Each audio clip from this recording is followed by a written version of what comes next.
The small coastal town of Brighton whispered with the gentle sounds of waves and seagulls. Emma Thompson stood at the edge of the community swimming pool, her slim figure casting a long shadow across the water. At 28, she carried a sense of mystery that most locals couldn't quite understand. Her job as a swimming instructor seemed ordinary, but Emma was anything but normal. Something unique ran through her veins, a strange ability that set her apart from everyone else. When she entered the water, it was like watching magic happen. Where other swimmers struggled and gasped, she moved with incredible grace and ease. Margaret Thompson, her mother, watched from a nearby bench. The older woman's weathered hands clutched a worn photograph of her late husband, Robert. She worried. About her daughter, knowing the secret that made Emma different was both a blessing and a burden. The morning was cool, with a light mist hanging over the pool. Young children arrived for their swimming lessons, their excited chatter filling the air. Emma moved among them, her movements calm and confident. She demonstrated swimming techniques, her body cutting through the water like a knife, effortlessly, gliding where others would struggle. One of the local doctors, Dr. Harrison, had been watching Emma for months. He noticed something extraordinary about her ability to withstand cold temperatures and maintain perfect body control underwater. Her lungs seemed to work differently, her skin resistant to the typical challenges of prolonged water exposure. The swimming lesson progressed. A young boy named Tommy struggled to stay afloat. Most instructors would have felt frustrated, but Emma approached him with patience. She understood what it meant to feel different, to struggle when others made. "Something look easy. Watch my movements," she said softly, demonstrating a simple floating technique. Tommy's eyes widened as Emma seemed to become one with the water, her body perfectly balanced and calm.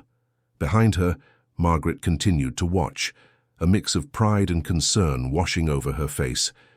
She remembered the day they discovered Emma's unique ability, a summer afternoon when Emma was just 10 years old. They had been on a family boat trip, and Emma had fallen overboard in rough waters. Instead of panicking, she had remained completely calm, moving through the water with an impossible grace. The local community knew something was different about Emma, but they respected her privacy. Brighton was that kind of town, small, tight-knit, where people looked out for each other. They saw Emma as one of their own, even if she carried a secret that nobody could explain. As the morning lesson ended, Dr. Harrison approached Emma. His clipboard held several notes, and his eyes carried a mixture of scientific curiosity and genuine concern. "Emma," he said carefully, "I was wondering if you might be interested in some additional medical research." She hesitated. Emma had spent years hiding her ability, protecting herself and her mother from unwanted attention, but something in the doctor's voice suggested he was genuinely interested in understanding, not exploiting. Margaret watched the interaction, her hands nervously twisting the photograph of her late husband. Robert had always told her that Emma was special, that she carried something extraordinary within her. The pool water rippled gently, reflecting the morning sunlight. Emma's reflection showed a young woman at a crossroads, someone who had spent her entire life hiding a remarkable gift, now facing the possibility of understanding herself better. Around her, the world of Brighton continued. Fishermen prepared their boats. Shopkeepers opened their stores and life moved forward. But for Emma Thompson, everything was about to change. Something extraordinary was waiting to be discovered. Her unique connection with water was more than just a strange ability. It was a mystery that could potentially help others unlock scientific understanding and transform lives. As the morning mist began to clear, Emma made a decision. She would listen to Dr. Harrison. She would explore her unique ability, and she would finally understand the gift that had defined her entire life. The water continued to move, calm and inviting, holding secrets that were about to be revealed. Professor William Andrews adjusted his glasses, staring intently at the medical charts spread across his desk. The university laboratory was quiet, with early morning sunlight filtering through dusty windows. Emma's test results were unlike anything he had ever seen before. "Extraordinary," he muttered to himself, tracing the unusual cellular structures on the medical imaging. Margaret sat nervously in the waiting area, her hands folded tightly in her lap. She knew her daughter was different, but the thought of scientific investigation made her uncomfortable. Years of protecting Emma's secret had become a way of life. Dr. Harrison entered the room, carrying additional test results. "Professor Andrews, these readings are unprecedented," he said, pointing to a complex graph showing Emma's unique physiological responses. Emma watched from another room, separated by a glass partition. She felt like a specimen under a microscope, vulnerable yet curious.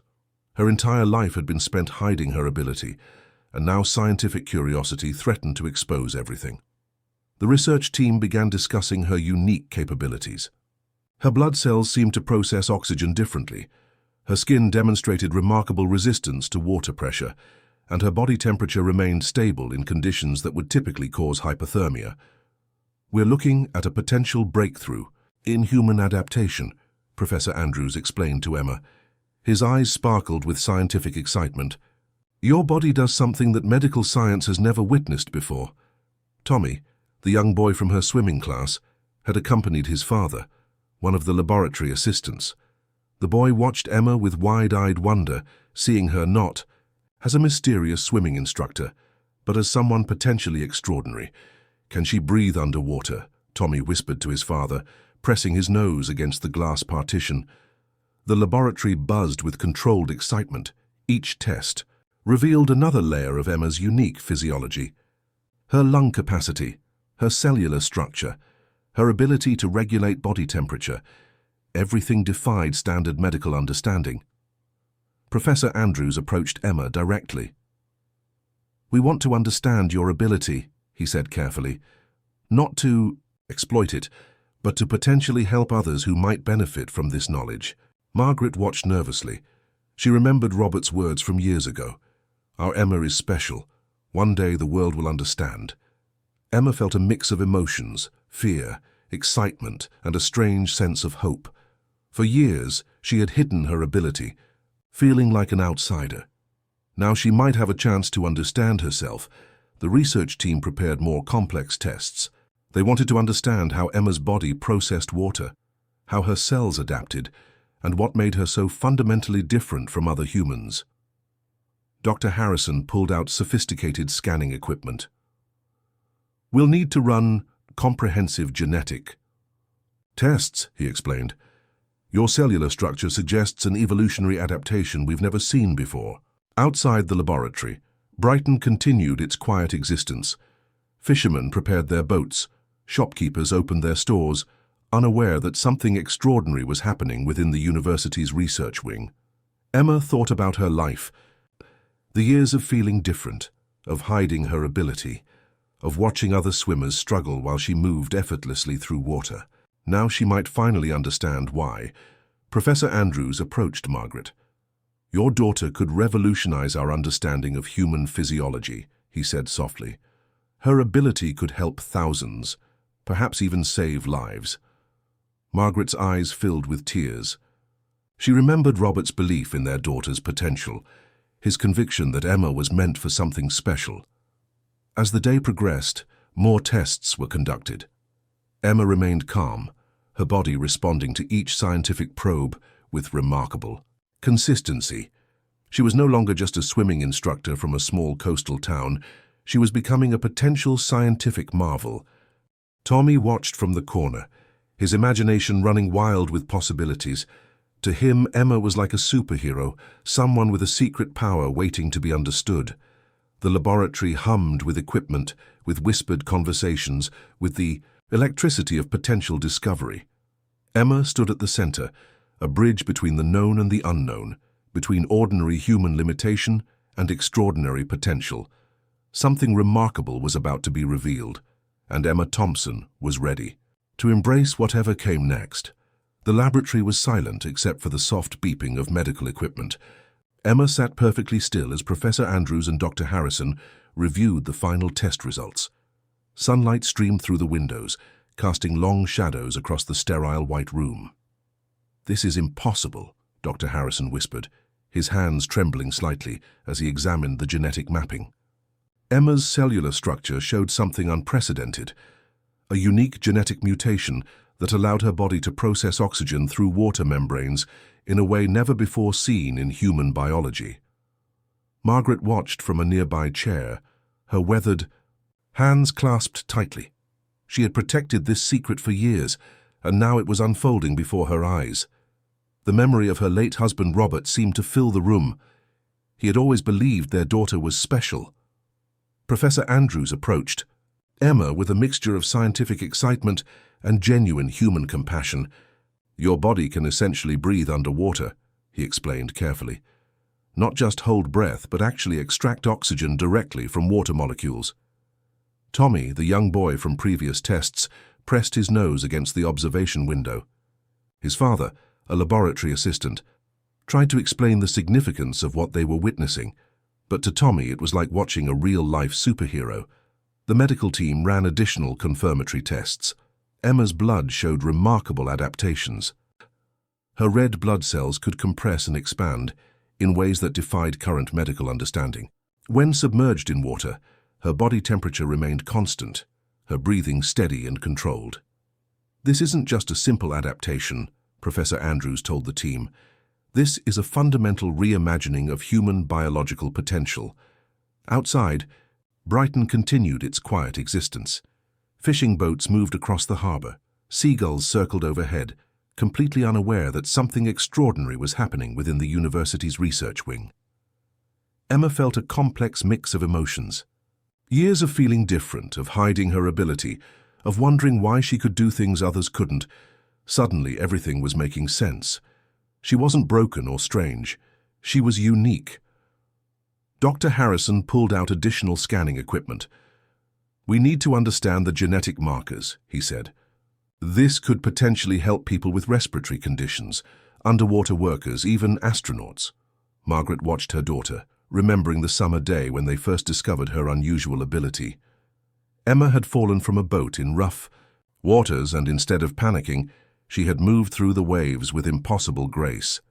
The research team worked meticulously, documenting every detail. Blood samples, genetic markers, underwater breathing tests. Emma underwent everything with remarkable calm. She had spent her entire life feeling like an outsider, and now she was becoming the center of potentially groundbreaking scientific discovery. Tommy's imagination ran wild. "She's like a mermaid," he whispered to his father, his eyes wide with wonder. But real. Professor Andrews understood the broader implications. This wasn't just about Emma. This was about understanding human potential, about pushing the boundaries of what scientists believed was possible. "Your body represents an evolutionary leap," he told Emma. "You're not just adapting to water, you're fundamentally changing how a human body can interact with it." Margaret fought back tears. Robert had always said their daughter was special, that she carried something extraordinary within her. Now those words were becoming reality. The laboratory hummed with controlled excitement. Researchers from different departments began arriving, each wanting to understand this extraordinary discovery. Emma remained the calm center of this scientific storm. Dr. Harrison prepared a preliminary report. "We're looking at a genetic mutation that could revolutionize our understanding of human physiology," he explained to the gathering researchers. "This isn't just a medical curiosity. This is a potential game changer." As the afternoon light filtered through the windows, Emma realized her life would never be the same. The thing she had hidden, the ability that made her feel different, was now becoming her greatest strength. Tommy watched from the observation window, seeing not just a swimming instructor, but a true scientific marvel. Emma Thompson was no longer just a woman from a small coastal town. She was a window into human potential, a living example of how extraordinary the human body could be. Something remarkable had been discovered, and this was just the beginning. The morning light crept through Margaret Thompson's small cottage, casting soft shadows on the faded wallpaper.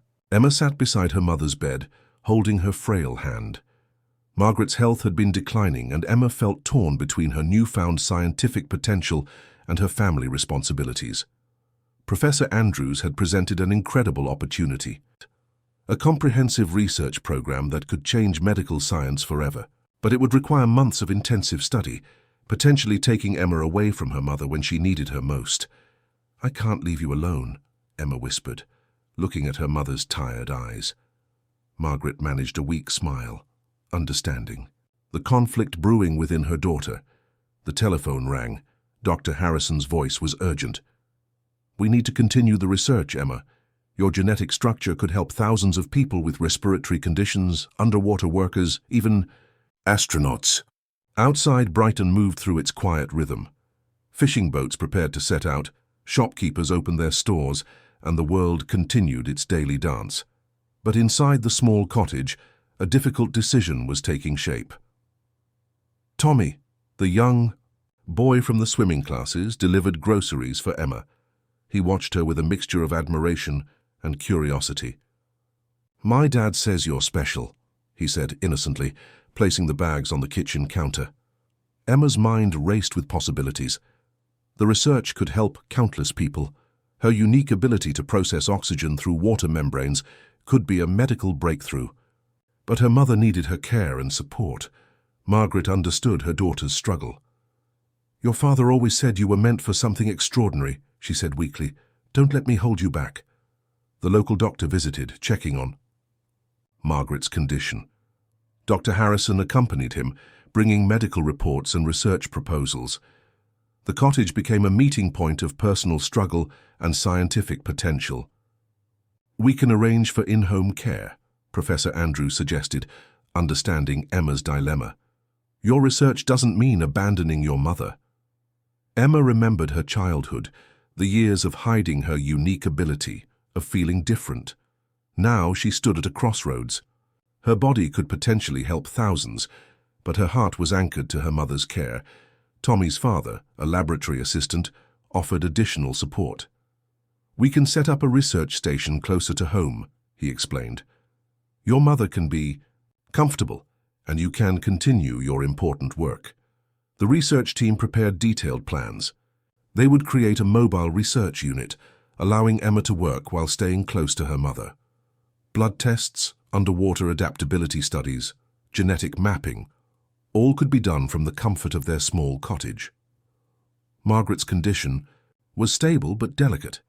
Emma had been her primary caregiver for years, sacrificing personal opportunities to ensure her mother's comfort. Now, science offered a different path, a way to honor her mother while potentially helping humanity. "I'm scared," Emma confessed to Professor Andrews. "Not of the research, but of leaving my mother alone," the professor understood. "Your commitment to your mother shows exactly why you're special," he said. "It's not just your unique biology, it's your heart." Brighton's community rallied around Emma.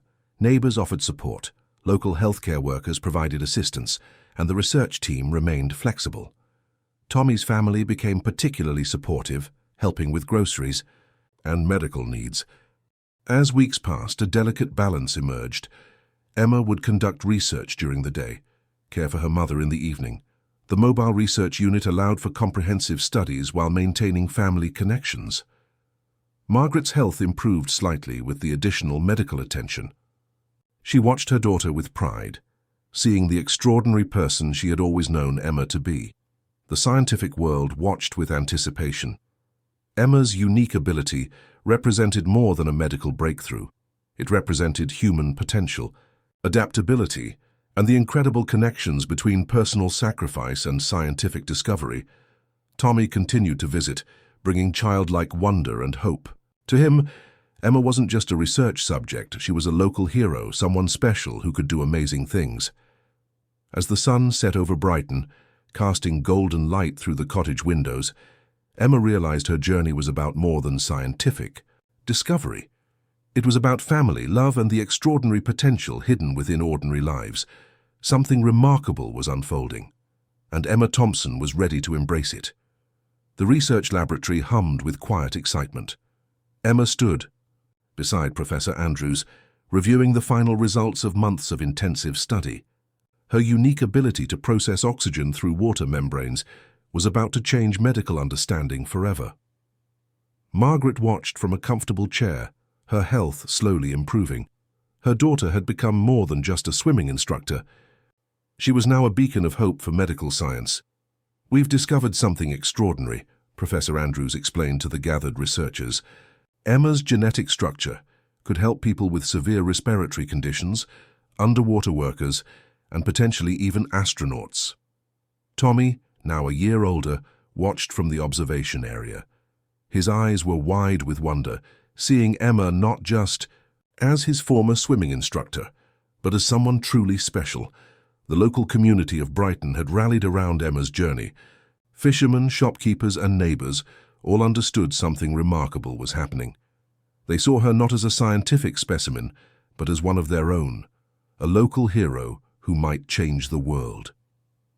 Dr. Harrison prepared a comprehensive medical report. The research showed that Emma's unique cellular structure could potentially help people with lung diseases, underwater rescue workers, and those struggling with respiratory challenges. It's more than just a medical discovery, he told the team. It's about human potential, about understanding how our bodies can adapt in ways we never imagined. Margaret's eyes filled with tears. She remembered her late husband Robert's words, "Our Emma is special," and now those words were becoming a reality. The research team developed preliminary treatments based on Emma's genetic mapping.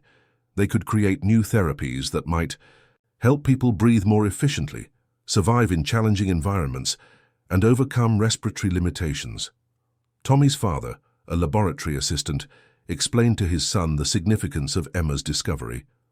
"She's showing us that humans can do things we never thought possible," he said quietly. Emma felt a mix of emotions, pride, hope, and a deep sense of purpose. The thing that had made her feel different her entire life was now becoming her greatest strength. She wasn't broken or strange. She was extraordinary. The laboratory prepared for the next phase of research. Medical professionals from around the world wanted to understand Emma's unique abilities. Her genetic structure represented a breakthrough in human biological potential.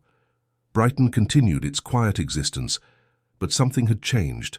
The small coastal town now housed a scientific marvel, a local hero who might change medical understanding forever. Professor Andrews approached Emma with a final set of test results. "You're not just a patient or a research subject," he said softly. "You're a bridge between what we know and what we can imagine." Margaret watched her daughter with immense pride. The years of protecting her secret, of helping her feel normal, had led to this moment of extraordinary discovery. The research team developed preliminary treatments. They could help people with lung diseases, improve underwater rescue capabilities, and potentially create new ways of understanding human adaptation. Tommy continued to visit, bringing childlike wonder and hope. To him, Emma was a real-life superhero, someone who could do things other people couldn't. As the sun set over Brighton, casting golden light through the laboratory windows, Emma realized her journey was about more than scientific discovery. It was about hope, about showing people that being different wasn't a weakness. It was a strength. The local community celebrated. Fishermen raised glasses in the local pub, shopkeepers shared the news, and everyone felt connected to this extraordinary discovery. Dr. Harrison prepared to publish the research. "This isn't just about Emma," he told the team. "This is about showing the world the incredible potential of the human body." Margaret watched her daughter, seeing the incredible woman she had become. Years of love, protection, and support had led to this moment of extraordinary potential. Emma understood now that her unique ability was a gift. Something that had made her feel different her entire life was now becoming a source of hope for countless others. As night fell over Brighton, the laboratory remained alive with possibility. Emma Thompson had become more than just a local swimming instructor. She was a symbol of human potential, of hope, of the extraordinary possibilities that exist within ordinary lives. Something remarkable had been discovered, and this was just the beginning.